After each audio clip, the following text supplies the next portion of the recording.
Kajian kita hari ini meneruskan satu intuisi yang pernah menyelinap lewat kesadaran saya di salah satu kajian saya, yang judulnya adalah ketika agama hanya hidup di rumah ibadah tetapi mati di ruang kehidupan. Dan fakta sekarang kita saksikan, agama itu, syiar agama itu hanya kelihatan di rumah ibadah. Tetapi agama tidak kelihatan lagi di pasar. Agama tidak kelihatan lagi di kantor. Agama tidak kelihatan lagi di rumah tangga. Agama tidak kelihatan lagi di ruang-ruang kehidupan. Dan inilah, agama sudah kehilangan tujuan awalnya. Karena tujuan agama itu cuma dua, para sahabat. Yang pertama adalah ketuhanan, yang kedua adalah kemanusiaan. Ketuhanan berarti kesifati sifat-sifat Tuhan. Dan siapapun yang kesifati sifat-sifat Tuhan, maka dia akan punya kemanusiaan. Jadi kemanusiaannya manusia sesungguhnya adalah sifat-sifat Tuhan yang melekat di dalam dirinya, yang sering disebut tahaluk bi ahlakillah, berakhlak seperti akhlaknya Allah. Itulah yang diajarkan Nabi Muhammad. Makanya beliau diutus ke semesta ini. Tidak pernah beliau mengatakan, aku diutus ke dunia untuk menyebarkan agama Islam. Tidak. Hadisnya sering kita dengar. Innama bu'istu liutammima makarimal akhlak. Aku diutus ke dunia ini, aku dibangkitkan ke semesta ini. Hanya satu tujuanku, memuliakan akhlak. Kalau begitu agama posisinya apa? Agama adalah jalan. Agama adalah alat. Kalau begitu sholat adalah alat. Wudu adalah alat. Syahadat adalah alat.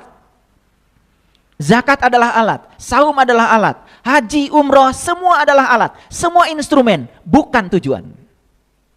Karena tujuan agama adalah akhlak.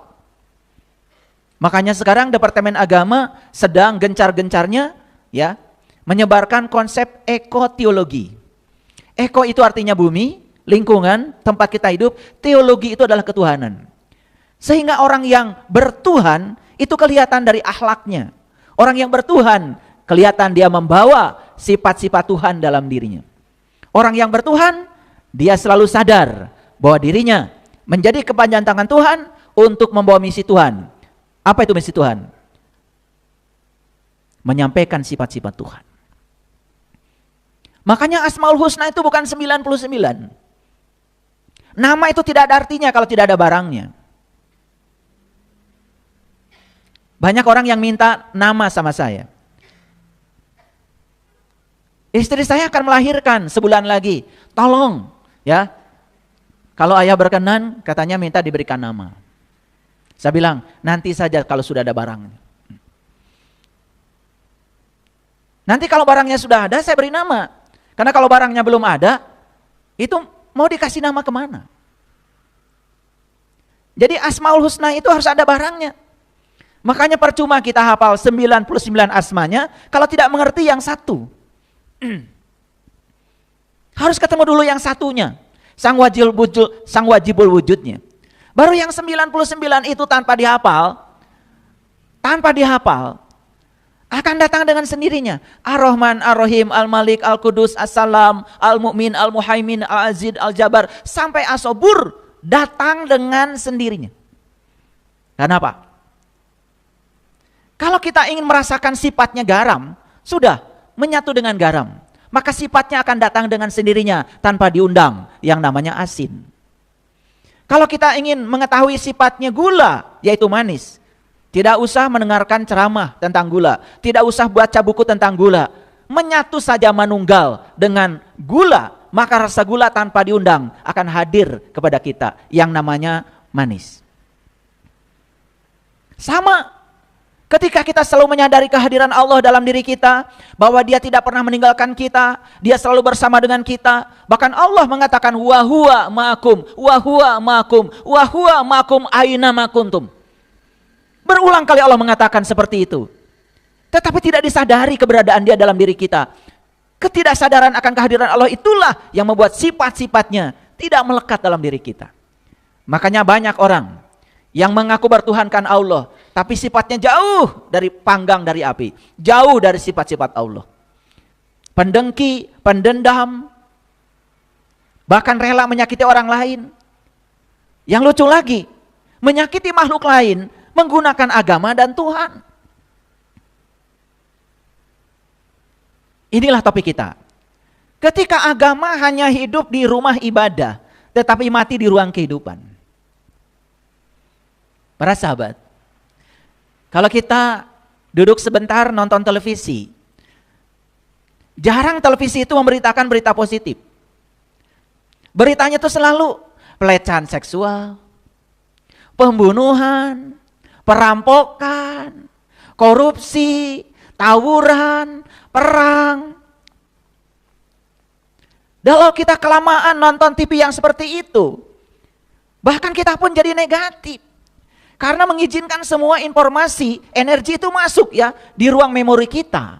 Jadi seolah-olah kehidupan itu nggak ada yang positifnya. Setiap hari itu berita itu yang begitu. Dan lucunya berita yang seperti itu yang laku. Sehingga ratingnya TV itu menjadi sangat luar biasa. Karena masyarakat kita memang senang dengan berita itu. Saya pernah tinggal di sebuah negara. Dan setiap hari kita setel televisi. Di negara itu yang disebarkan itu bukan yang seperti itu. Bagaimana membuat makanan yang enak, bagaimana bertani yang bagus, bagaimana mengembangkan teknologi. Yang diajarkan itu secara edukasi kepada masyarakat itu hal-hal yang membangun. Saya perhatikan masyarakatnya juga jadi positif. Dan menarik semua hal yang positif, jadilah dia negara maju. Barangkali media di kita pun harus refleksi diri. Ya. Ada program pemerintah yang namanya makan bergizi gratis. Mempekerjakan lebih dari 600.000 orang. Bahkan banyak ya di komunitas saya tanya, kenapa Anda nggak pernah ketemu saya lagi? Alhamdulillah ayah, sekarang saya kerja di SPPG. Saya setiap hari menyiapkan makan buat anak-anak. Oh luar biasa. Lebih dari 1 miliar sajian makanan yang sudah dibuat oleh pemerintah. Lalu ada keracunan yang jumlahnya tidak sebanyak yang sudah disajikan pemerintah. Setiap hari beritanya selalu aja keracunan, keracunan, keracunan. Apa yang terjadi? Bahkan anak-anak sebelum makan sudah takut. Takut makanannya adalah racun. Ini yang tidak dipikirkan oleh media kita. Seolah-olah menyebarkan isu yang seperti itu bagus. Lalu dicari-cari terus kesalahan-kesalahan dan itu disebarluaskan. Kayaknya kita harus taubatan nasuha ya. Masih ingat ya Pak Nasuha?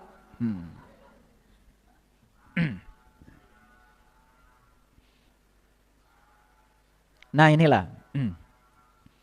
Jadi kita mengartikan syiar agama itu ketika masjid penuh. Mengartikan syiar agama itu kalau peringatan hari besar agama orang datang penuh. Tidak pernah melihat efeknya. Harusnya masjid penuh, belum syiar. Kalau nilai-nilai yang diajarkan di masjid itu, di gereja, di pura, ya, di wihara, itu belum nampak menjadi nilai-nilai hidup yang positif.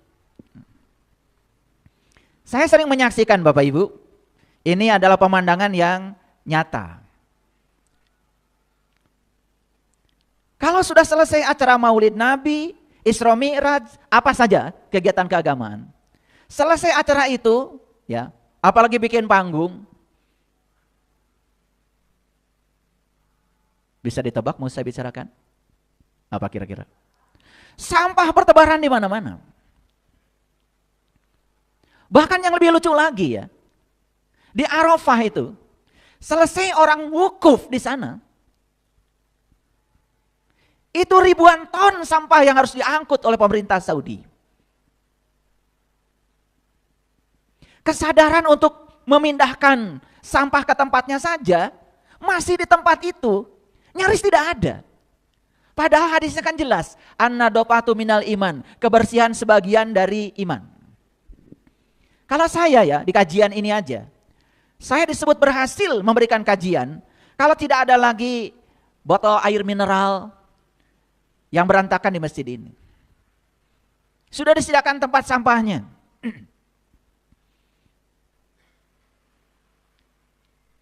Jadi agama itu cuma hidup di tempat ibadah, tetapi tidak hidup di ruang kehidupan. Malah justru dia mati di ruang kehidupan. Pertanyaan besarnya apa? Kenapa bisa begitu? Ya Bapak Ibu. Yang sedang diselidiki KPK, bagi-bagi kuota haji. Itu kan, haji itu atas nama agama Bapak Ibu. Atas nama Tuhan kan?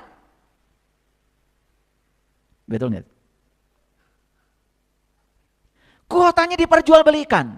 Ada yang disogok, ada yang menyogok.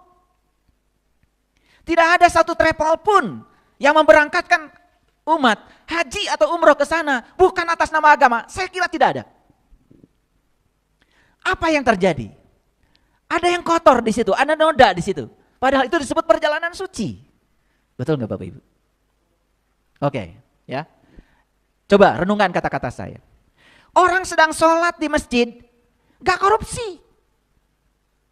Setuju ya dengan saya? Sedang sholat. Kan korupsi itu setelah selesai sholat.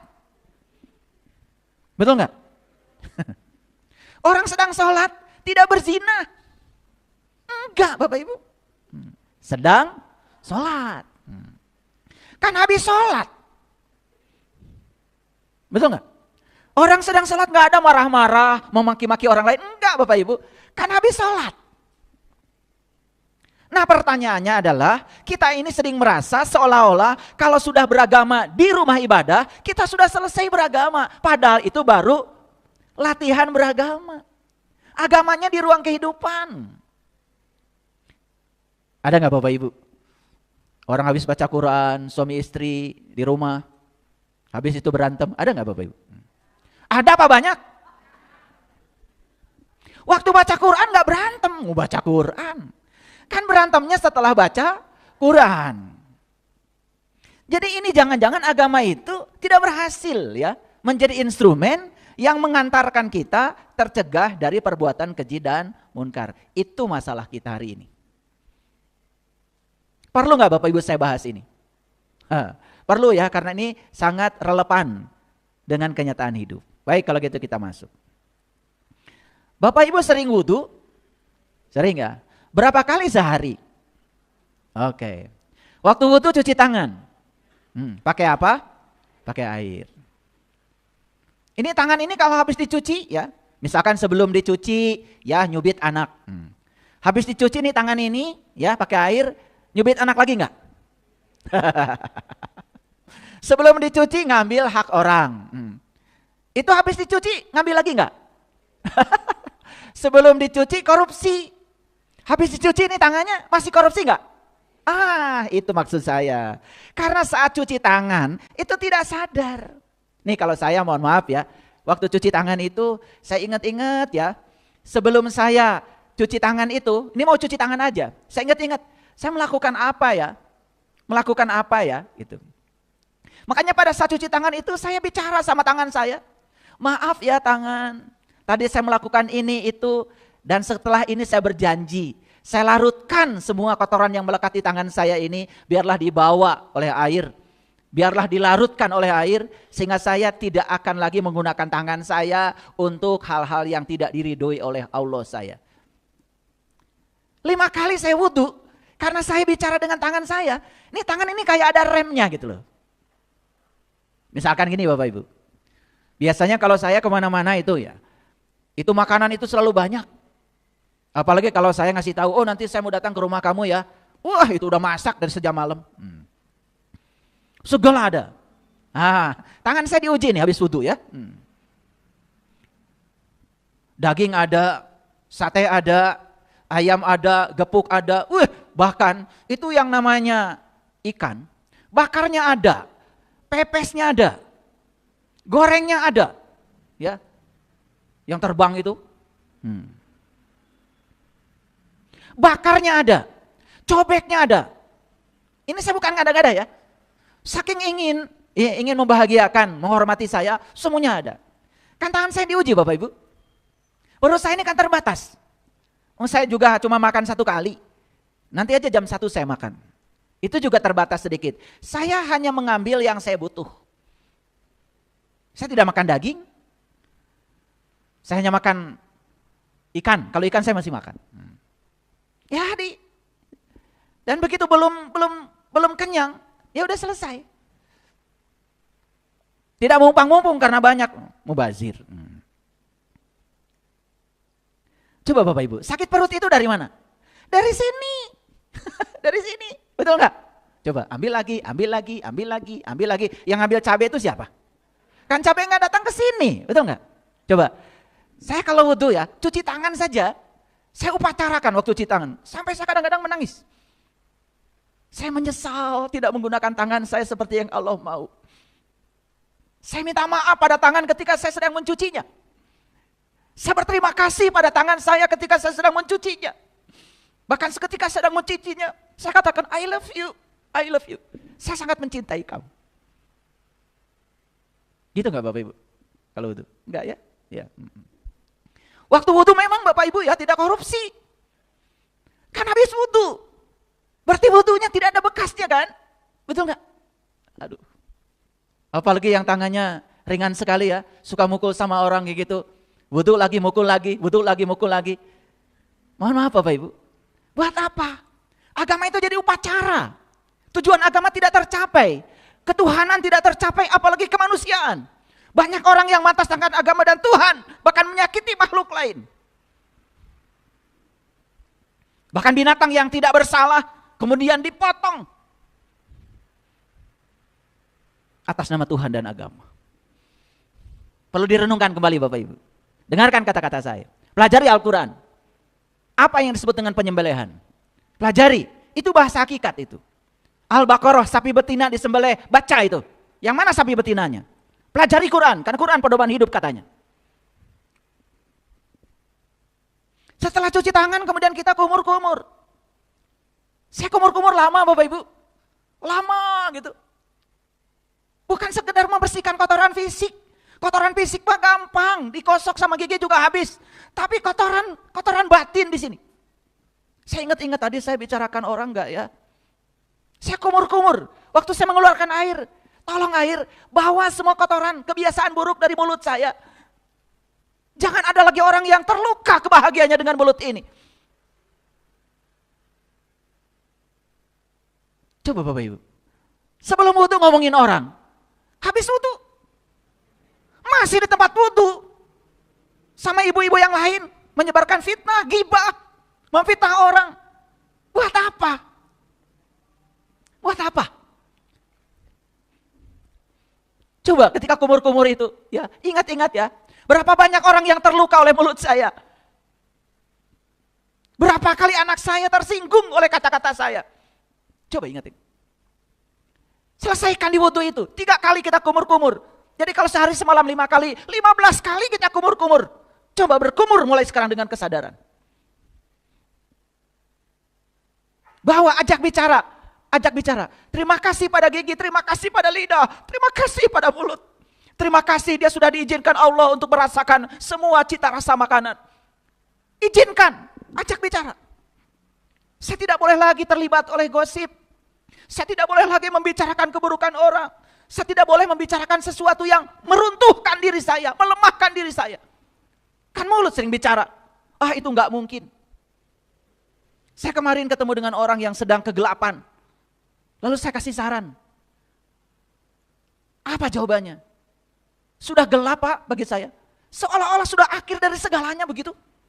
Cuman karena apa? Karena punya utang ke bank, itu sudah gelap. Seolah-olah rumahnya sudah selesai, mobilnya sudah selesai, hartanya sudah selesai. Karena dia yang mengatakan, saya sudah gelap Pak.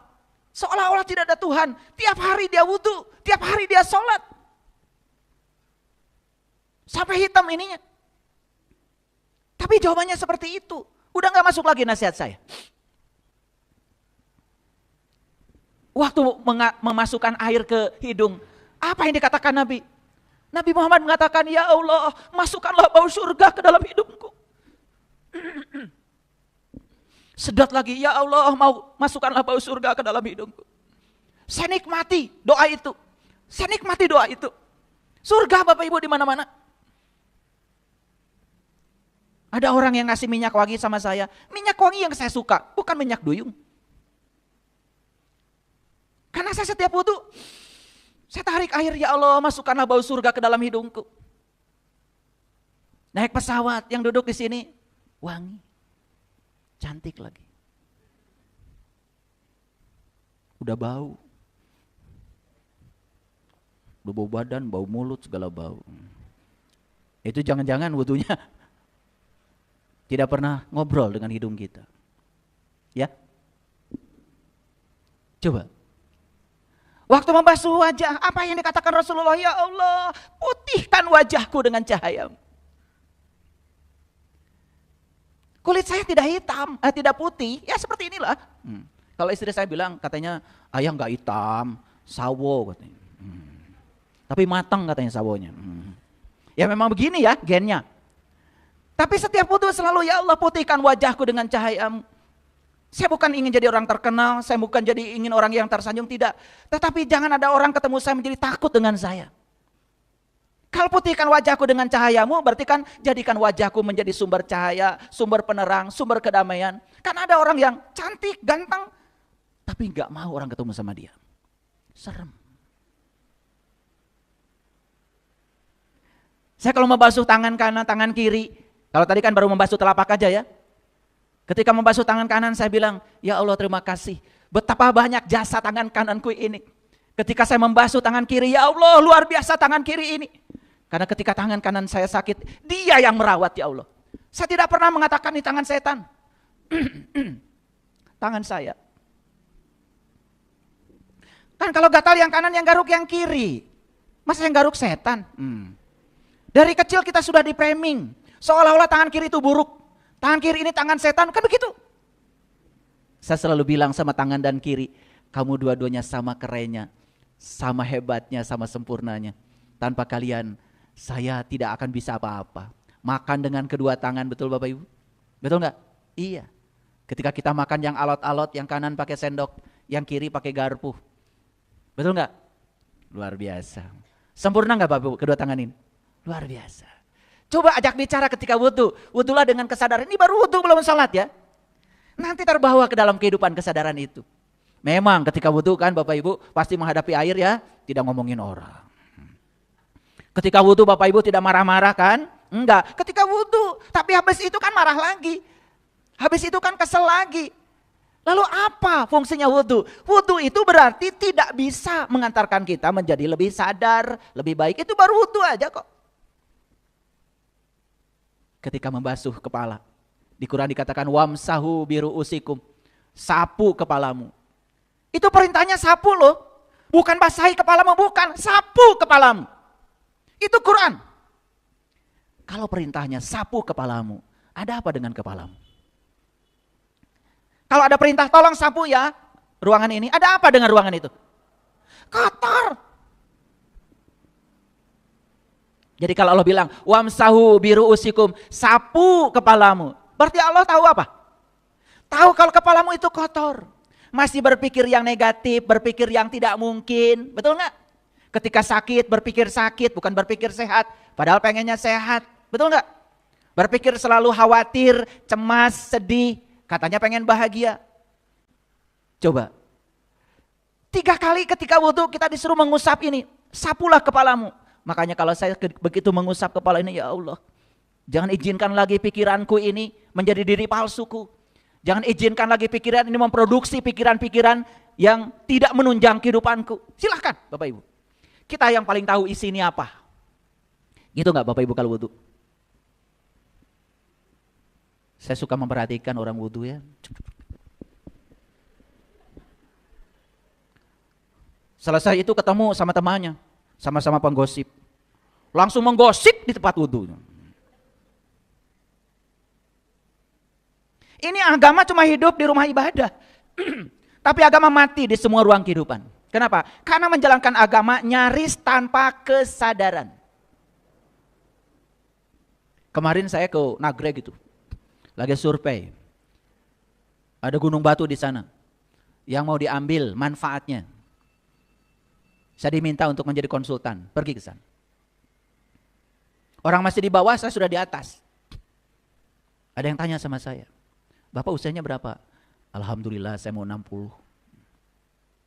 Padahal yang 45, yang 37, bahkan ada tentara juga masih di bawah ngos-ngosan. Sampai di atas saya kasih tahu, apa rahasianya Pak? Rahasianya saya kalau wudhu, saya bilang, ya Allah kuatkan kakiku dalam menjalani segala tugas dan perintah-Mu. Gak ada kesemutan kaki saya. Dan ketika melangkah, saya tidak pernah melihat tanjakan. Saya lihat aja satu langkah di depan. Saya tundukkan kepala saya, satu langkah, satu langkah. Karena kalau kita menundukkan kepala, tanjakan itu nyaris gak ada. Gak ada tanjakan itu. Tanjakan itu kan karena kita, wah nanjak, tuh udah capek. Suka begitu Bapak Ibu? Ngos-ngosan kalian. Saya cuma ngasih syarat gitu aja. Ya, saya kasih, saya kalau wudhu, saya angkat kaki saya, ya Allah, kuatkan kakiku dalam menjalani syirat-Mu. Kuatkan kakiku dalam menjalani semua titah dan perintah. Sampai sekarang kaki saya Bapak Ibu, naik gunung, gak ada masalah. Gunung Salam, Gunung Ceremai, gunung apa, gak masalah. Suka gitu gak Bapak Ibu kalau wudhu? Ya, yang penting cuci tangan, cuci kaki aja ya. Udah langsung suci. Betul gak? Makanya habis wudhu langsung, awas. Habis wudhu Bapak Ibu suci atau sok suci? Tubuh kita ini nggak suci, lahir kencingnya masih ada di sini, beraknya masih ada di sini. Kalau di bedel ini dibuka dalamnya, bahkan yang mengotori WC itu kan tubuh kita, Bapak Ibu. Jadi sebenarnya wudhu itu lahir apa batin? Ya secara lahir memang kita jadi cuci muka, lumayan kan? Tangan kita yang kotor jadi dilarutkan, tetapi tidak menjadi suci. Lah kotoran masih ada di tubuh kita. Nabi Muhammad mengajarkan wudhu itu supaya kita suci batinnya. Dan kita sok suci aja lahirnya. Batinnya sekotor apa nggak peduli. Betul nggak? Coba. Pulang dari sini coba nanti ya. Hadir sepenuhnya ketika berwudhu. Ketika cuci tangan, ingat-ingat tadi habis apa. Ingat-ingat itu. Jadi kalau subuh habis wudhu, nah antara subuh sampai duhur itu kamu melakukan apa dengan tangan ini? Ingat-ingat itu. Kalau ada yang tidak pantas dilakukan oleh tangan ini pada saat duhur, larutkan dengan air wudhu. Bilang sama air wudhu, saya larutkan semua sifat-sifat buruk yang melekat di tangan saya ini. Mau ngasih pada orang gak jadi, ini tangan. Larutkan di situ. Sekarang saya larutkan kepelitan tangan saya ini. Mau traktir teman gak jadi. Bilang itu pada saat wudhu. Maaf ya tangan tadi, sudah mau pencet gak jadi. Kan semua dilakukan oleh ini. Coba Bapak Ibu, tangan ini bukan sekedar memberi, tapi dia menerima semuanya. Berkah semuanya di sini, lewat sini. Ini saya baru cerita wudhu aja nih, baru cerita wudhu. Bayangkan Bapak Ibu, agama hanya terjadi di tempat wudhu. Betul nggak? Wah, di tempat wudhu, laki perempuan harus pisah. Betul? Habis wudhu, selingkuh.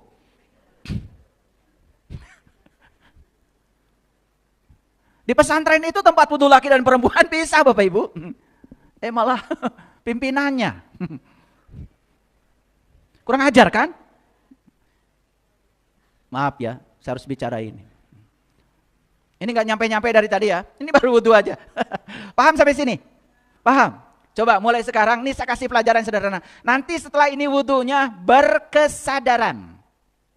Begitu lihat air bilang, terima kasih air, kamu keren, kamu sangat berguna. Tolong ya air, larutkan semua kotoran yang melekat dalam tubuhku. Bilang sama air begitu. Bilang sama air itu.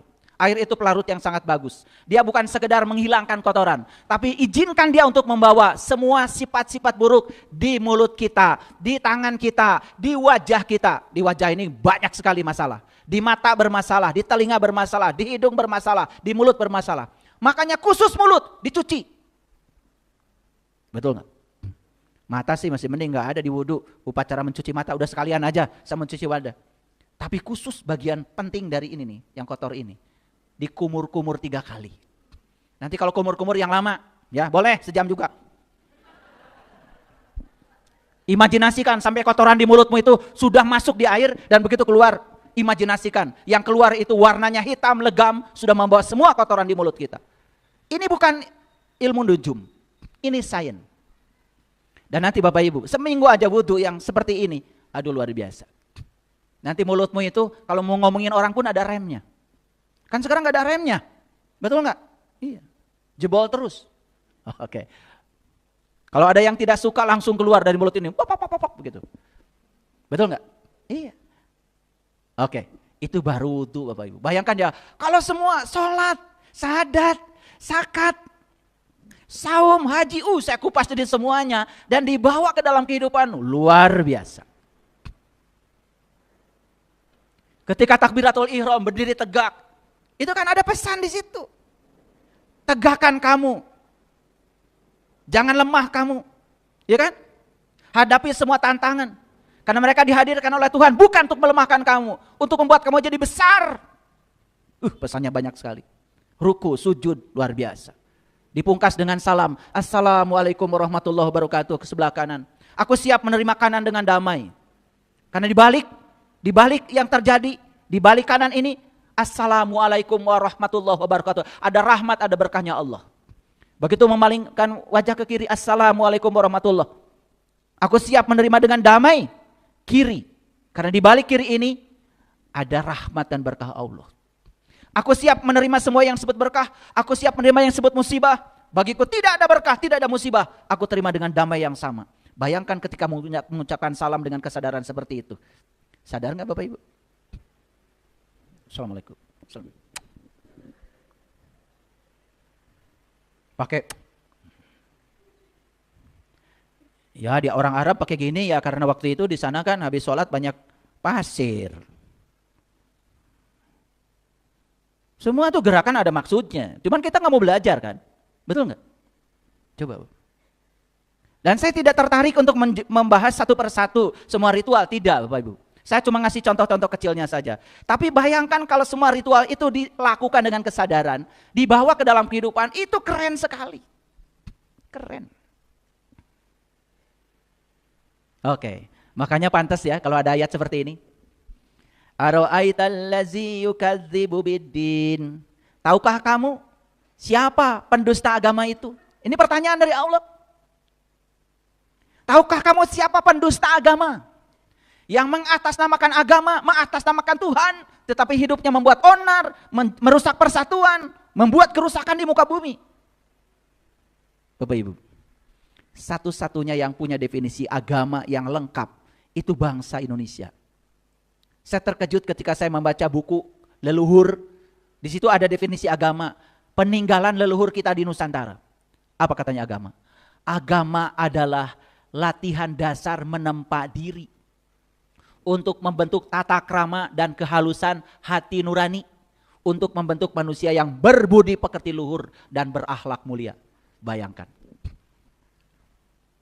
Tidak ada di negara manapun yang punya definisi agama seperti leluhur kita. Ulangi ya, ulangi. Tangkap intisarinya. Agama adalah latihan dasar untuk menempa diri, supaya terbentuk tata krama dan kehalusan hati nurani. Untuk membentuk budi pekerti luhur dan akhlak yang terpuji. Bayangkan. Jadi agama itu adalah latihan dasar, latihan menempa diri. Tujuannya adalah membentuk tata krama dan kehalusan hati nurani. Harusnya orang beragama itu punya tata krama. Katanya beragama, pakai baju kayak orang suci.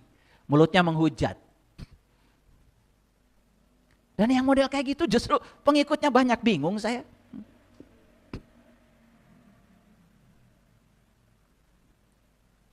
Untuk membentuk tata krama dan kehalusan hati nurani. Jadi kalau orang sudah beragama harusnya hati nuraninya itu halus. Bisa merasakan penderitaan orang lain, bisa merasakan kesusahan orang lain, peduli pada orang lain. Makanya puncaknya agama adalah kemanusiaan dan ketuhanan. Hasilnya apa? Hasilnya adalah terbentuklah manusia yang berbudi pekerti luhur dan memiliki akhlak yang terpuji. Kira-kira berdasarkan definisi agama seperti itu, menurut Bapak Ibu sekarang, tidak usah tanya orang lain.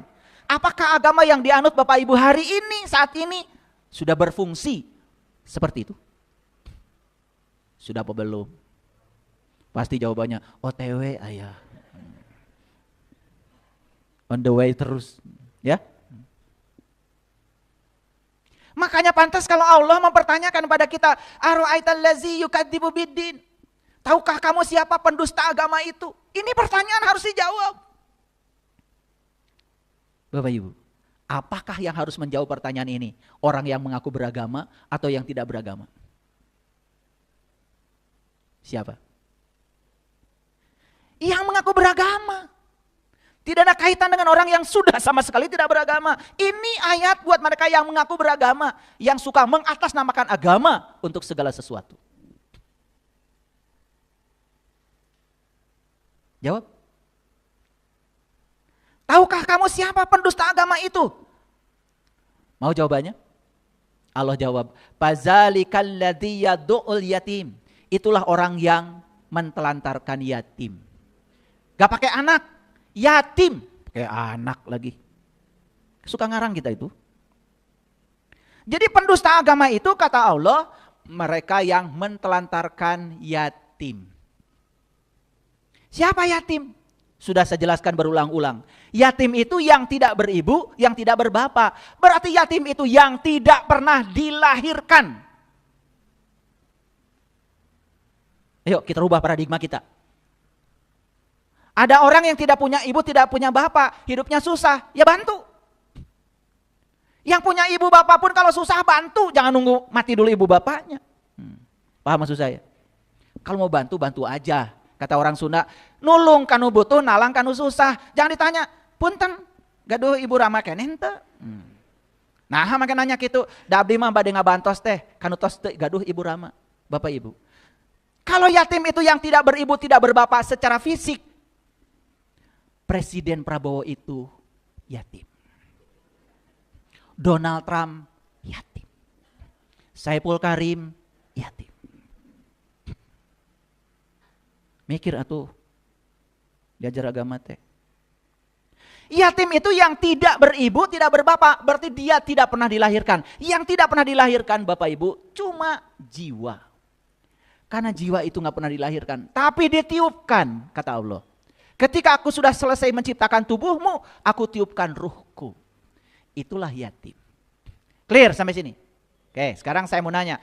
Bapak Ibu wudu, sholat, syahadat, zakat, saum, haji, umroh, seberapa kali? Pertanyaan saya, apakah semua ritual yang Bapak Ibu lakukan itu melibatkan jiwa? Atau hanya gerakan-gerakan tubuh saja? Atau hanya luarnya saja, jiwanya gak peduli? Sholat cuman berdiri, ruku, sujud, itidal. Tetapi jiwa sama sekali tidak dilibatkan. Bahkan jiwa tidak kenal siapa dirinya. Bahkan jiwa tidak kenal siapa Tuhannya. Lucu, bahkan banyak orang yang saya tanya, ketika kamu sholat, sebenarnya kamu sedang apa? Saya sedang menghadap Allah. Menghadap, berarti Allah di depan dong. Tunjukkan sama saya satu ayat saja di Quran yang mengatakan bahwa Allah di depan kamu. Tidak ada. Yang ada Allah mengatakan, aku meliputi kamu. Aku bersama kamu, lebih dekat daripada urat nadi lehermu. Tidak ada ayat yang saya dapat di Quran yang mengatakan Allah di depan. Tapi kalau kita sholat kayak yang benar ya, sedang apa? Menghadap Allah. Berarti menghadap Allah di mana? Di depan. Kalau Allah di depan berarti kita di mana? Di belakang. Kalau Allah di depan, kita di belakang, berarti Allah dengan kita terpisah atau bersatu? Tunjukkan sama saya ayat yang mengatakan bahwa Allah terpisah dengan kita. Tunjukkan sama saya. Gak ada Bapak Ibu. Allah mengatakan, aku meliputi kamu. Bahkan Allah mengatakan, jika ada yang bertanya tentang aku, katakan fa inni qarib. Aku dekat. Banyak yang keliru gak selama ini? Banyak apa banyak sekali? Tapi sadar gak sekarang? Oke. Sadar bahwa itu keliru, itulah kekuatan. Sadar bahwa saya punya kelemahan, itulah kekuatan. Orang yang lemah tetapi tidak sadar, bahkan gunakan topeng untuk menutupi kelemahan, itulah kerapuhan.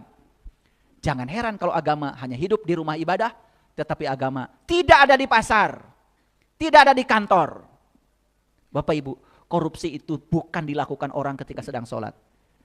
Sebelum sholat dan sesudah sholat.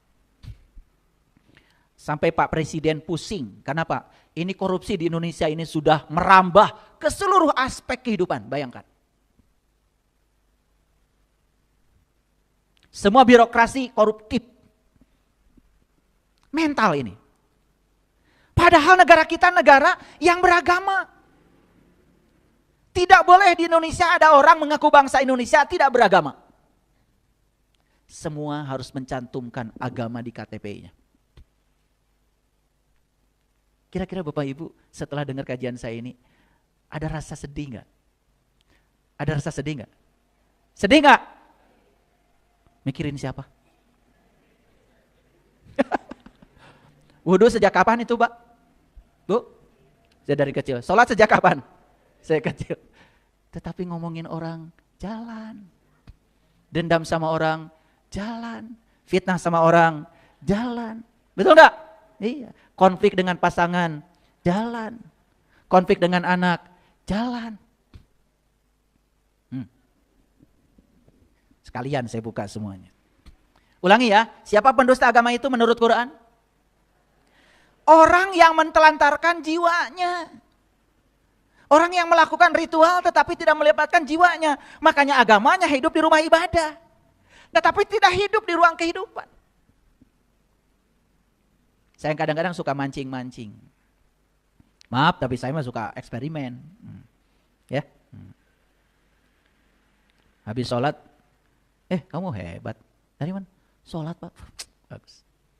Tolong ya, belikan sesuatu, saya kasih 100.000. Padahal cuma 10.000 sebetulnya. Saya udah lama, saya pura-pura tidak tahu aja. Gak kembali itu 90.000-nya. Padahal kalau dikembalikan juga saya udah niat. Ya, mohon maaf kalau saya dengan istri saya, kalau saya nyuruh sesuatu ada kembalian berapapun, gak pernah saya ambil. Dan niatnya sebetulnya mau ngasih sebetulnya, ya, cuma nyoba dulu kan habis sholat. Ya itu hasilnya. Enggak saya tegur sampai sekarang Bapak Ibu, biarin aja. Kan itu bukan urusan saya, itu urusan dia dengan dirinya sendiri. Oh, saya cuma tahu. Jadi saya cuma ngecek kalau sholatnya nggak benar gitu aja. Gampang kok. Gampang Bapak Ibu. Ya. Habis sholat saya ajak makan. Makan. Ya. Saya coba. Ada nggak inisiatif? Dan duitnya juga ada, dia punya. Sengaja saya ngambil tempe, tahu yang murah-murah. Takut yang ngitung. Kalau ngambil gurame kan dia ngitung nanti. Makin jauh dari teller. Kali aja di inisiatif gitu ya. Enggak, diam aja. Oh, pengen gratis. Makanya ada yang mau beli buku saya. Guru, buku hidup menakjubkan berapa? Aduh, saya nggak tahu ya. Yang jualan tim saya nggak pernah ngurusi yang kayak gitu. Saya cuma nulis aja. Boleh nawar nggak, Ibu? Mau hidup menakjubkan, nawar coba. Betul nggak? Lah ya, mau bagaimana mau menakjubkan? Ya, mentalnya juga mental miskin. Orang yang pengen gratisan itu sudah mental miskin, tidak mau investasi. Padahal di alam semesta tidak ada, ya, tidak ada sesuatu yang gratis. Semua di alam semesta itu selalu memenuhi hukum kekekalan energi. Energi itu kekal, semua yang hilang akan dapat, gitu. Jadi tidak pernah ada energi yang hilang. Itu namanya kekekalan energi, Bapak Ibu. Ya. Jadi gratis itu mental apa? Ya udah akhirnya saya bayar. Nyoba aja, kan habis sholat. Cerita kesuksesan. Saya bisnisnya ini. Saya ajak makan di restoran. Diam aja. Pengen dibayar. Berikutnya datang lagi. Aduh, saya ditipu orang. Itu kayak mentalnya kayak gitu. Uang aja nggak betah tinggal sama dia. Nggak rindu bersama dia. Habis begitu. Betul nggak? Oke. Jadi tahu siapa pendusta agama? Jujur Bapak Ibu. Jujur ya. Jujur. Bapak Ibu ketika sholat, jiwa raga atau raga aja? Jiwanya ditelantarkan coba. Pendusta agama enggak itu? Beragama tetapi tidak menjalankan agama, itu pendusta. Makanya Nabi Muhammad mengatakan awaluddin ma'rifatullahi ta'ala wa rasuli. Awalnya agama, kenali dulu Allahmu. Kenali Rasulmu. Itu perintah, itu hadis Bapak Ibu. Bahkan Nabi Muhammad bilang, makrifat adalah modalku, akal pikiran sumber agamaku. Jadi ya, akal pikiran kita akan hidup kalau diterangi oleh cahaya makrifat. Itulah pentingnya kita bertemu dengan guru yang waras.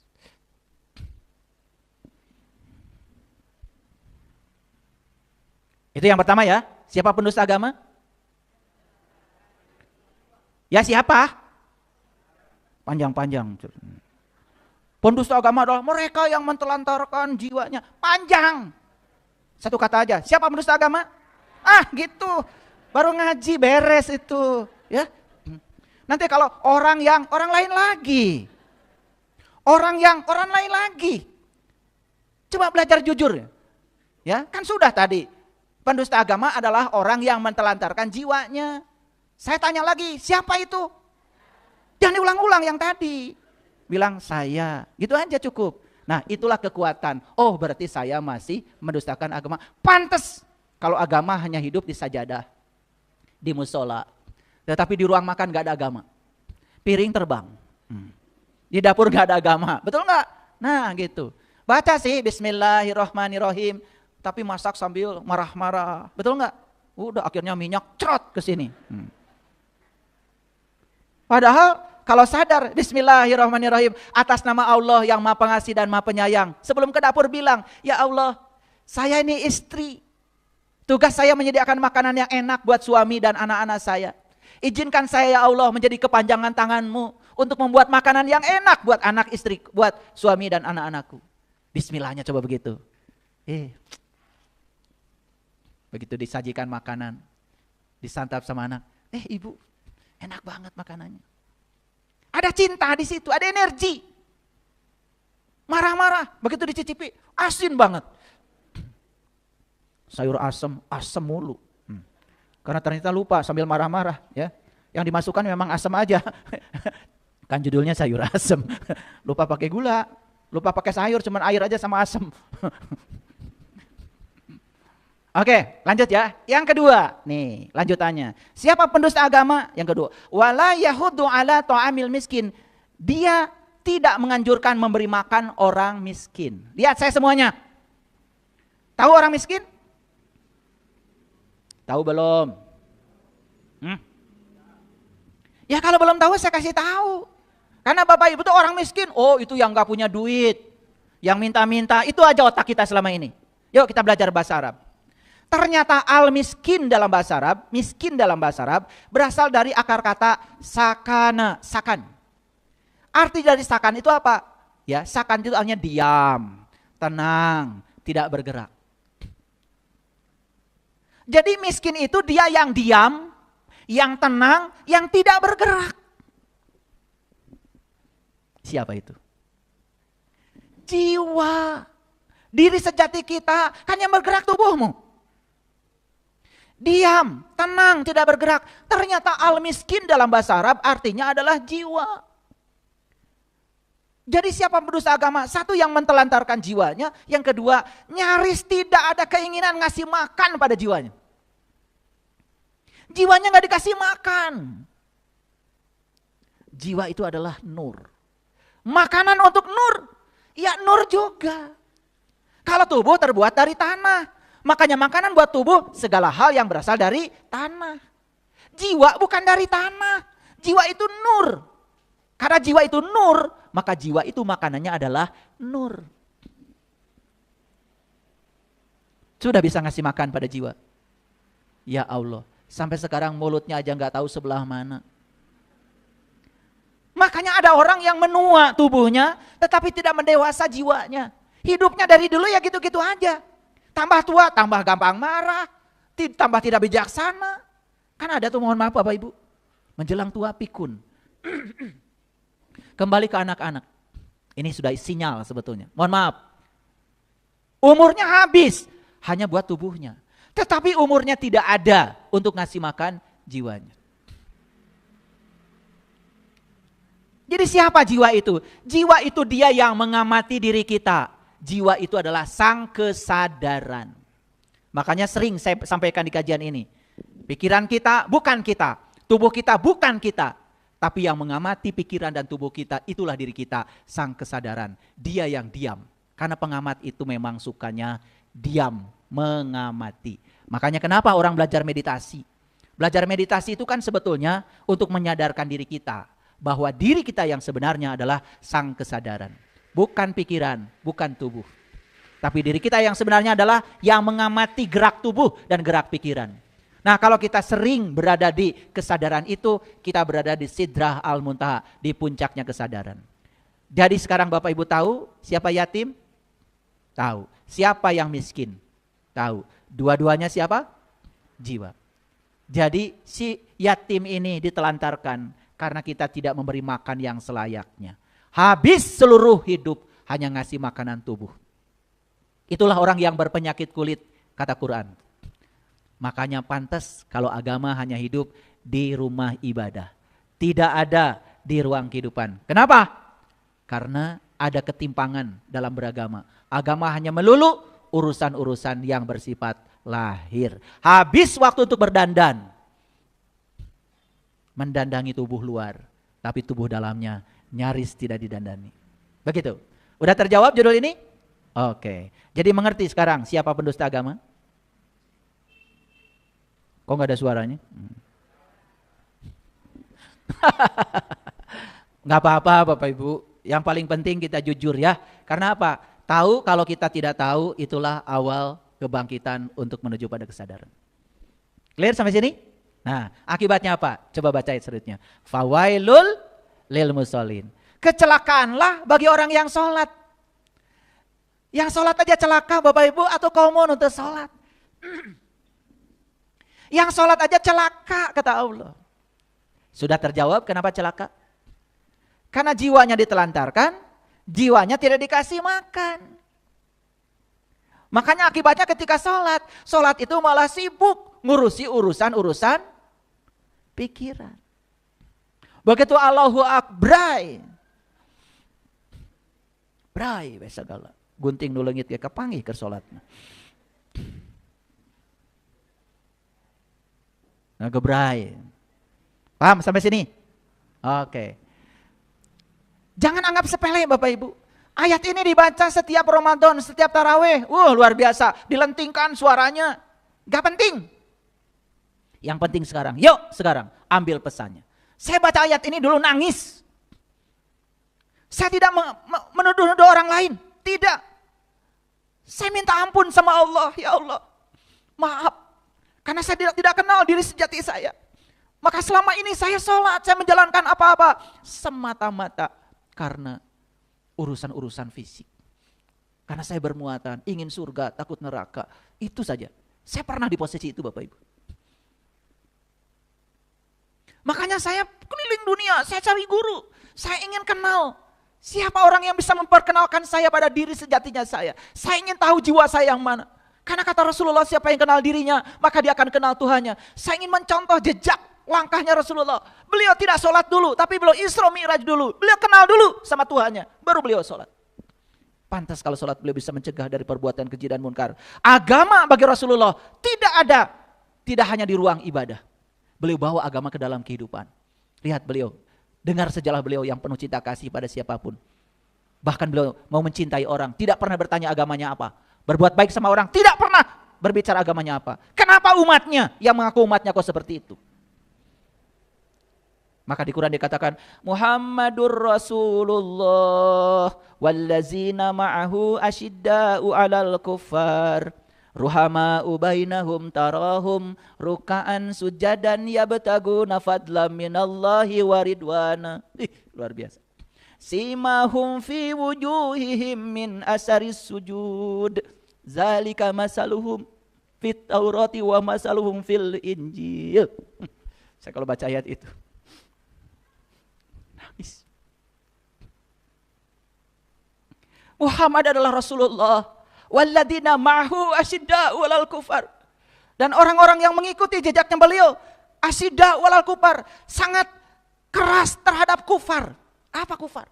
Kufar bukan orang kafir. Sangat keras terhadap ketertutupan. Nabi Muhammad mengajarkan kalian harus terbuka pada siapapun. Bahkan Nabi mengajarkan carilah ilmu walaupun ke negeri Cina sekalipun. Kafir itu artinya tertutup, Bapak Ibu. Merasa paling benar, merasa paling soleh, merasa paling suci, tertutup pada pandangan orang lain. Itulah yang disebut dengan kufar. Coba perhatikan ketika kalian sedang berwudu. Ada nggak orang berwudu tangannya dikepalkan begini? Ada nggak? Tunjukkan sama saya. Nggak ada. Semua terbuka. Karena dengan tangan terbuka kita bisa menampung air. Dengan tangan terbuka kita bisa memindahkan air ke wajah kita. Dengan tangan terbuka kita bisa memindahkan air ke mulut kita. Itu dari Rasulullah.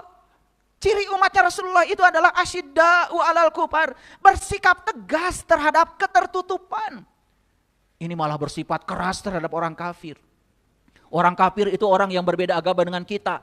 Jadilah menghalalkan darah orang lain atas nama agama dan Tuhan. Bagaimana bisa rahmatan lil alamin kalau begitu memahami agama? Maaf Bapak Ibu.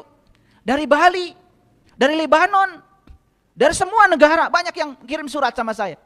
Kenapa? Saya baru merasakan Islam sebagai rahmatan lil alamin setelah mendengarkan kajian-kajian Islam dari saya katanya. Jadi kalau ada yang masih curiga, saya katanya akan menghancurkan Islam. Tidak, saya ingin membuka Islam yang sebenarnya. Saya ingin menunjukkan pada dunia Islam itu rahmatan lil alamin, damai. Dan Islam tidak membenci orang yang berbeda keyakinan dengan Islam. Islam itu toleran pada siapapun. Saya tunjukkan dalam akhlak saya. Saya berteman dengan siapapun. Saya ke Bali, teman saya banyak di Bali. Saya ke Thailand, teman saya banyak di Thailand. Saya ke Jepang, teman saya banyak di Jepang. Saya tidak pernah berteman, apa agama kalian? Tidak, bahkan saya sering malu. Kenapa? Yang disebut dengan kafir oleh saya sejak dari kecil, bahkan akhlaknya lebih bagus daripada mereka yang sok-sok beragama tapi akhlaknya buruk. Mohon maaf. Apa kata Rasulullah? Tarahum rukaan, ya, rukaan sujadan yabtaguna fadla minallahi waridwana. Bekas ruku dan sujudnya itu nampak di wajahnya Bapak Ibu. Itu di Quran dijelaskan. Di surat Al-Fat itu bagian yang terakhir.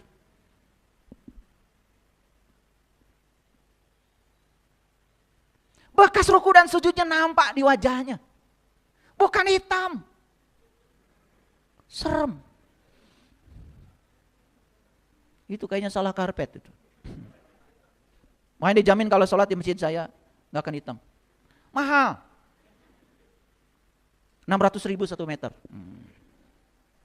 Jadi kenapa ada yang tanya sama saya, kenapa ayah karpetnya tebal banget? Supaya nggak hitam. Kalau hitam kan harus pakai skincare. Bekas ruku dan sujud nampak di wajahnya. Wajahnya itu penuh dengan kelembutan. Maka dalam ajaran tantra, sentuhlah matamu selembut bulu ayam. Itu ajaran Buddha sebetulnya. Tapi saya sangat kagum dengan ajaran itu. Sentuhlah matamu selembut bulu ayam. Maksudnya apa? Maksudnya, pandanglah semua orang dengan kelembutan dan cinta. Jangan mandang orang lain dengan curiga dan penuh dusta. Coba, amalkan itu Bapak Ibu. Sentuh matamu selembut bulu ayam. Pandang semua orang lain dengan cinta tanpa curiga. Luar biasa. Lihat seorang istri yang memandang suaminya selalu curiga. Tidak ini. Pulangkan saja pada ibu bapakku. Tapi yang memandang dengan kelembutan dan cinta, tidak ada curiga. Coba perhatikan, hadiahnya cinta. Udah saya sampaikan ya, di buku saya ya, yang berjudul Menciptakan Surga dalam Pernikahan. Baca buku itu. Udah saya uraikan semuanya. Bagaimana cara merumah tangga yang bagus. Itu bukan teori, hasil praktek saya dengan istri saya. Selama 35 tahun kami menikah. Praktek, saya udah tulis semua di situ, pengalaman. Makin tua seperti ini, ya. Saya dengan istri saya satu usia. Satu kelahiran, sama-sama tahun 67. Kita malah menjadi semakin saling menitipkan. Teman bicara yang asik. Saya kalau dengan istri saya di kamar tidak pernah pegang HP. Ngobrol. Asik. Ngobrol tentang kehidupan, ngobrol tentang anak-anak, ngobrol tentang cucu. Makanya meluangkan waktu dengan orang-orang yang kita sayangi, itu bukan kesia-siaan. Coba kalau masuk kamar, jangan pegang HP. Wah, satu sekedeng. Dia mau di kamar dua-duaan ngurus HP. Pasangan nanya nggak dijawab, Orang lain nanya dari seberang sana dijawab. Kumaha ari marane? Pagawean teh. Rek kitu wae. Lanjut ya. Apa katanya kata Quran? Fawailul lil musallin. Celaka siapa? Yang sholat. Tahu nggak jawabannya? Karena sholatnya cuma raganya saja. Ketika sholat tidak ngomongin orang, kan habis sholat. Karena cuma raganya. Kalau sholat dengan jiwanya lahir batin Bapak Ibu, itu sudah dijelaskan di Quran. Bahkan setelah sholat, dia pun tetap sholat. Dialah yang sholatnya daim. Perhatikan saya. Mau ngomongin orang? Gak boleh. Itulah sholat. Mau korupsi di kantor? Gak boleh. Bukan hak saya. Itulah sholat. Itulah sholat yang mencegah dari perbuatan keji dan munkar. Sholatnya sepanjang waktu. Setiap mau melakukan apa-apa, dia selalu ngerem. Itulah sholat. Rem sampai kamu tidak melakukan perbuatan keji dan munkar. Itulah sholat yang sebenarnya. Jujur Bapak Ibu. Jadi Bapak Ibu sholatnya sekarang, ya, sholatnya sekarang, simbolnya atau hakikatnya? Yang 5 waktu itu simbolnya, latihannya, instrumennya. Tapi sholat yang sebenarnya sepanjang waktu. Yuk sekarang saya ajak Bapak Ibu. Yuk pada sholat setiap saat. Ulangi, pada sholat setiap saat. Mau berbicara yang buruk, langsung direm dari dalam. Enggak, langsung sholat. Mau memikirkan yang buruk-buruk, curiga sama orang? Tidak. Langsung sholat. Nah sholat ini yang tidak kita lakukan. Sholat yang di pasar, sholat yang di kantor, sholat yang di kehidupan, yang di dapur, di ruang makan, di rumah, itu sholat yang belum dilakukan. Kita hanya terjebak di sholat formal, seolah-olah kita sudah sampai. Padahal itu baru instrumen. Tujuan akhirnya adalah mencegah perbuatan keji dan munkar. Jadi berapa waktu Bapak Ibu sholat? 5 waktu. Ketika sholat, bagus Bapak Ibu, gak ngomongin orang. Kan habis itu. Nah sekarang, mari kita bertekad. Saya akan sholat sepanjang waktu. Bapak Ibu, saya sudah mempraktekkan sholat sepanjang waktu. Ada orang susah, bantu sholat. Ada orang kegelapan, terangi sholat. Coba, gratis hidup Bapak Ibu. Gratis. Sahabat-sahabat saya di sini, di Bumi Spiritual Indonesia, sudah tahu keseharian saya. Saya baru mikir alpukat aja udah datang 1 peti. Dari dapur udah ada laporan telur habis katanya buat sarapan pagi. Gak kira-kira telur ayam kampung datangnya 3 peti. Kan gak mungkin saya makan sendiri. Betul gak? Ya, saya bagikan. Kalau telur umurnya kan pendek. Gitu. Kalau ada yang datang ke rumah saya, kenapa ya buah-buahan di rumah ayah banyak terus? Ya itulah surga. Kan katanya dipipit, ada lagi, dipipit, ada lagi, begitu. Dimakan, ada yang ngirim lagi, dimakan, gitu maksudnya, itu surga. Nyata sekarang, bukan hayalan. Paham? Mau begitu? Pasti mau, bereskan heula iya. Masih pendusta agama, bereskan dulu. Kalian mah kalau dipancing sedikit langsung pindah, dasar pangeretan. Baru dipancing dikit langsung berubah haluan, betul nggak? Mau begitu? Mau. Bereskan dulu ini.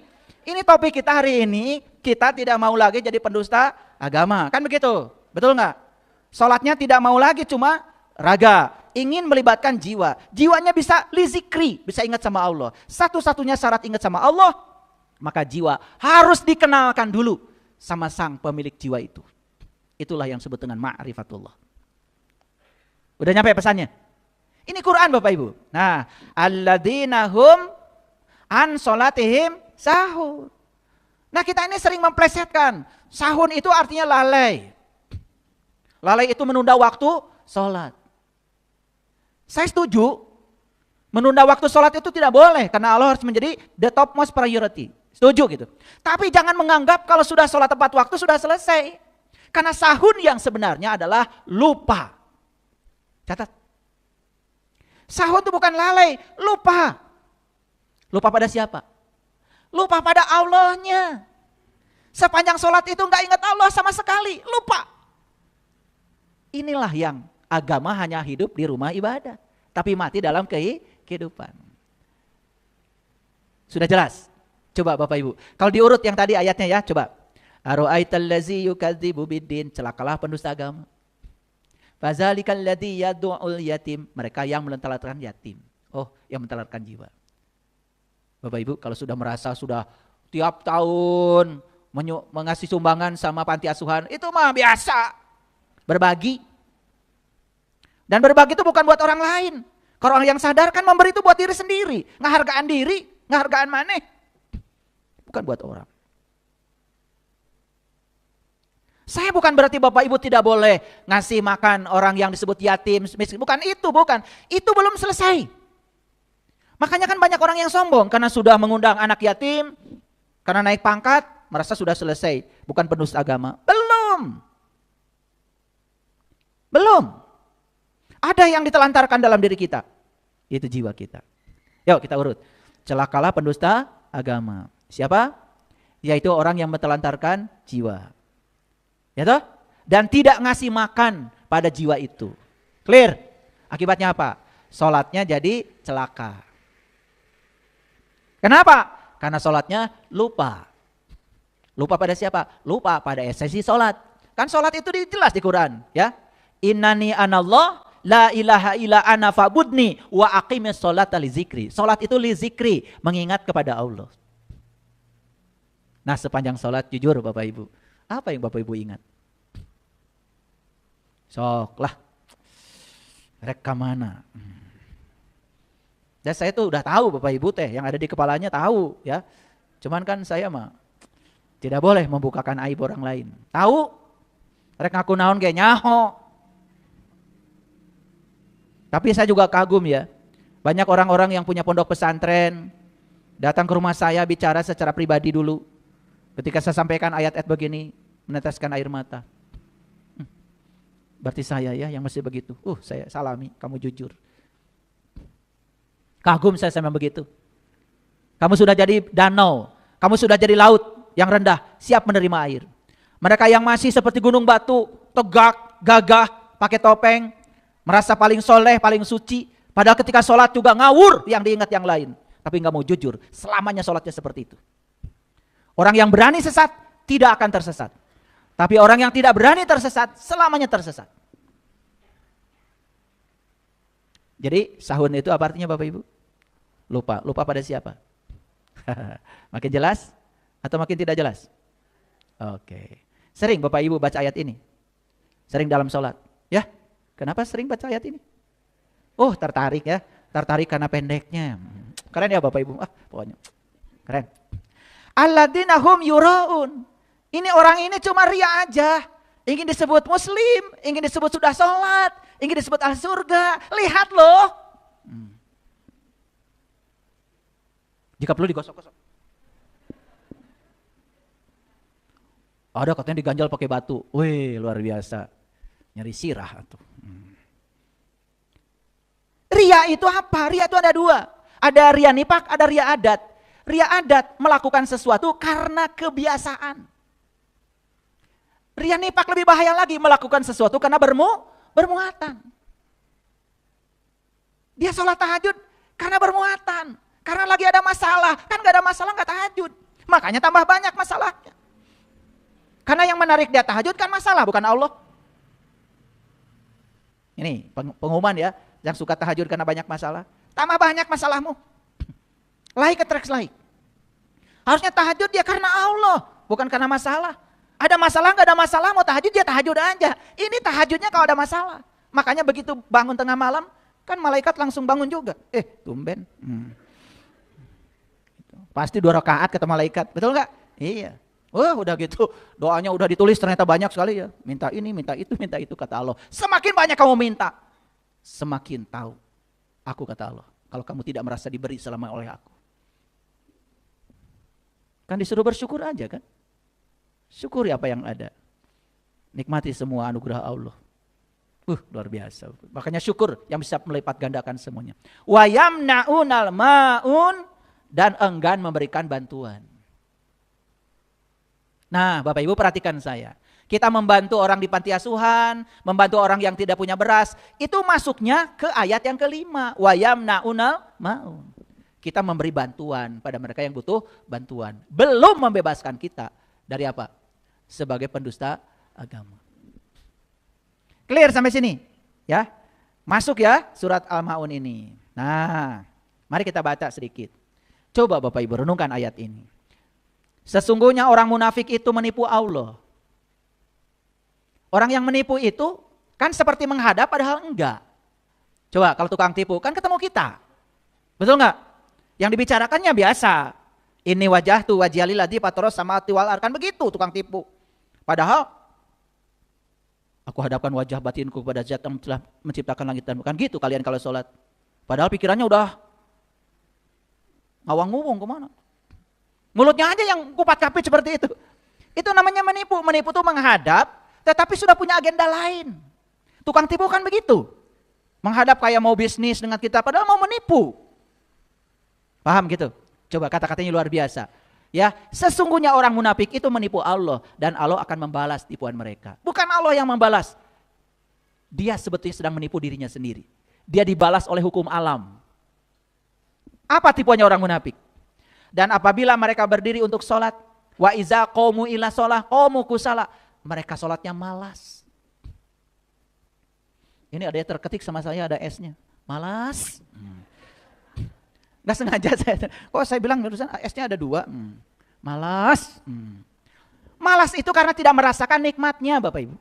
Coba, Bapak Ibu malas makan karena tidak bisa merasakan nikmatnya makanan. Bapak Ibu disuguhi makanan yang bukan kesenangannya, pasti malas. Tidak bisa menikmati. Nah, malas itu karena kita tidak bisa menikmati. Sholat cuma menggugurkan kewajiban saja. Bayangkan sholat yang kayak gitu. Hanya tumbuh di rumah ibadah, hidup di rumah ibadah, tapi mati di ruang kehidupan. Diulangi lagi di ayat ini ya. Wa iza qamu ila shalah qamu kusala yuraunan nas. Salatnya itu cuma ria aja di hadapan manusia. Nah, ibu salat. Isin atuh tuh salat. Boleh dicari hoskun ke Ibu Yeti.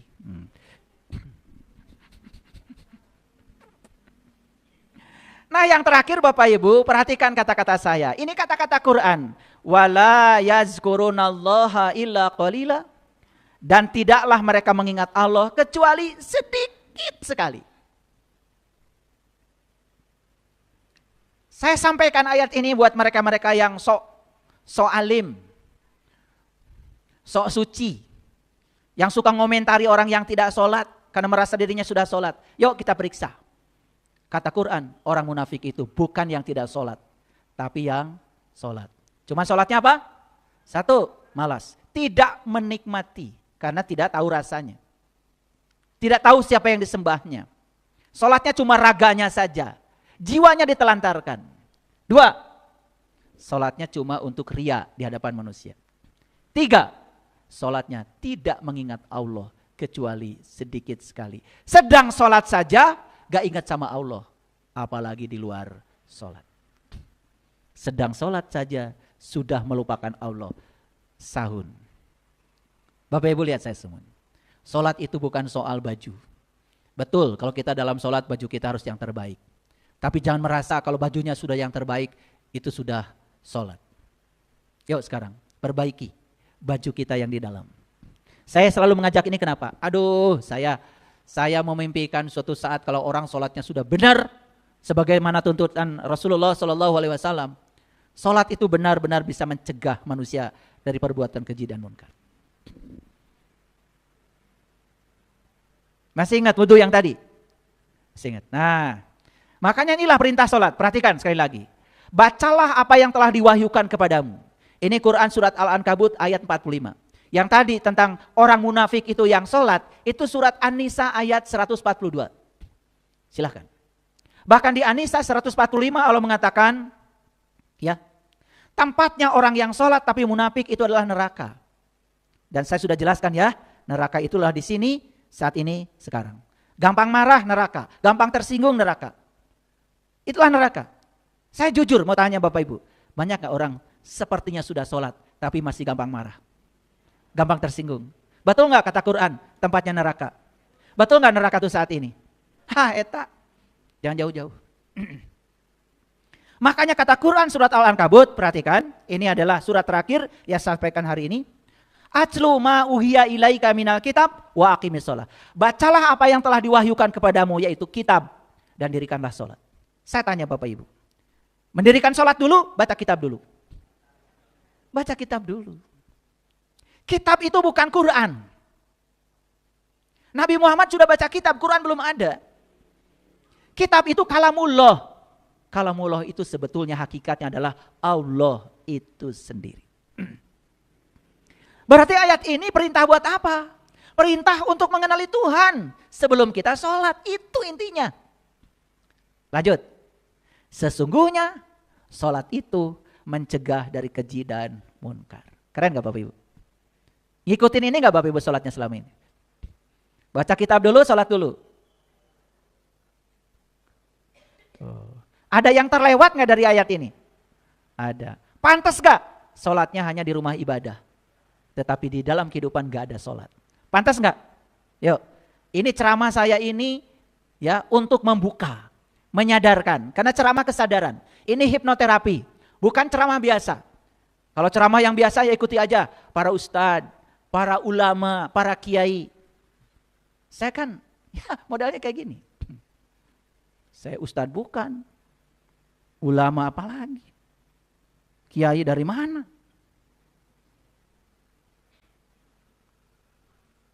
Bukan siapa-siapa ini, ya. Tapi dengarkan kata-kata saya. Ya, dengarkan kata-kata saya, Bapak Ibu.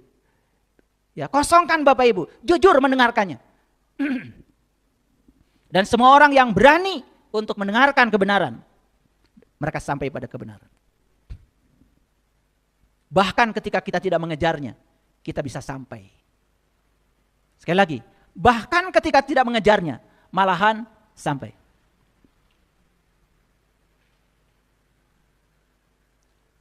Ulangi lagi. Bacalah apa yang telah diwahyukan kepadamu, yaitu kitab. Baca apa dulu? Kitab. Setelah itu apa? Dirikanlah sholat. Karena sudah tahu dan kenal kepada Allah, sepanjang sholat gak ada yang diingat kecuali Dia. Bergetar Bapak Ibu. Bisa berjam-jam sholat itu. Sampai kakinya Nabi Muhammad aja bengkak. Baru kata Allah, sesungguhnya sholat itu.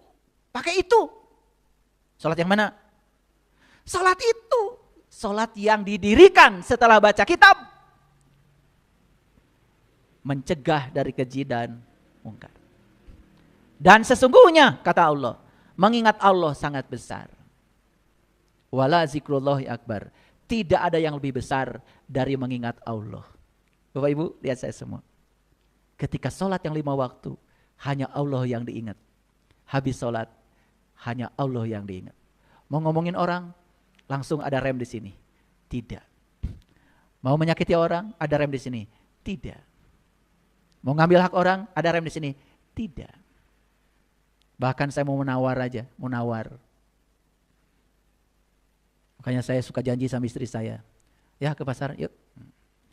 Karena bagi saya dengan istri saya ke pasar itu refreshing. Ketemu orang, asik tuh ya. Buat singkong di kanan, buat timun di kiri, asik itu olahraga.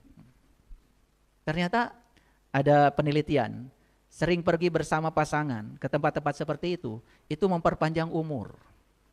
Keren tuh penelitiannya, luar biasa. Ya, coba bareng-bareng ya, asik. Tapi saya suka pakai syarat, nanti di pasar jangan ditawar ya. Timun, 6.000 1 kilo, 2.000 ya Mang. Itu bukan menghina tukang dagang, itu menghina Allah. Ya Allah, petani itu cuma naruh bijinya. Yang menumbuhkan aku, kata Allah, sampai sebesar itu. Kok kamu tidak menghargai aku, kata Allah. Tawar, 10.000. Karunya atuh, malak lagi lila. Ya Allah, Bapak Ibu. Kadang-kadang kita suka tega ya, kalau nawar. Coba mulai sekarang. Jangan nawar ya, itu aja dulu. Syukur kalau dinaikkan harganya. Coba nanti. Praktekkan dari saya. Waduh Bapak Ibu, berkelimpahan. Saya itu di Jelekong nanam timun di gunung. Ya. Setiap hari, ya saya hitung nih. Ya, yang kerja di Jelekong itu yang nanam timun itu 4 orang. Kalau di Jelekong tuh ngabedug namanya. Gajinya di sana 60.000 sampai jam 12. 4 kali 6, 240. Kali 6 hari. Sok hitung sorangan. Panen timunnya 3 bulan Bapak Ibu.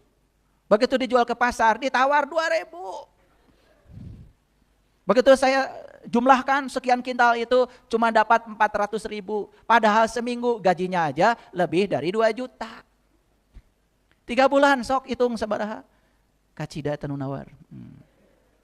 Karena saya pengalaman udah nanem Bapak Ibu. Saya udah jadi petani. Petani cengek sudah. Petani sosin sudah. Saya tuh apa aja dikerjakan. Tetapi saya ingin memperluas wawasan. Tuh hasil pertanian juga saya bagikan. Tuh kalau yang punya rumah di Sariwangi atas. Tuh ada kebun saya. Banyak tabenya ambil. Perlu singkong ambil. Perlu pisang ambil. Boleh. Ada yang nunggu. Lah, yang ngasih pohon pisangnya tuh Pak Haji tuh, Pak Haji Asep, sama Bunda Cucu. Dari Cililin, tuh Pak Haji. Yang ngasih pohon singkongnya Pak Haji, nggak beli. Tancap ke nungku. Makanya saya juga tidak pernah memiliki. Saya bilang sama tukang kebun, kalau ada yang minta singkong, kasih. Silakan. Tuh, di Sariwangi, punya ada kebunnya Pak Saipul, boleh. Bilang, saya anggota pengajiannya, bilang aja gitu. Oke, menakjubkan gak hidup? Menakjubkan. Jadi gimana caranya supaya agama itu jangan cuma hidup di rumah ibadah. Agama bawa ke kamar, agama bawa ke dapur, agama bawa ke pasar, agama bawa ke kantor. Wih luar biasa. Wudhu, sholat bawa ke semua sektor kehidupan. Maka agama akan menjadi rahmatan lil alam. Terima kasih. Assalamualaikum warahmatullahi wabarakatuh.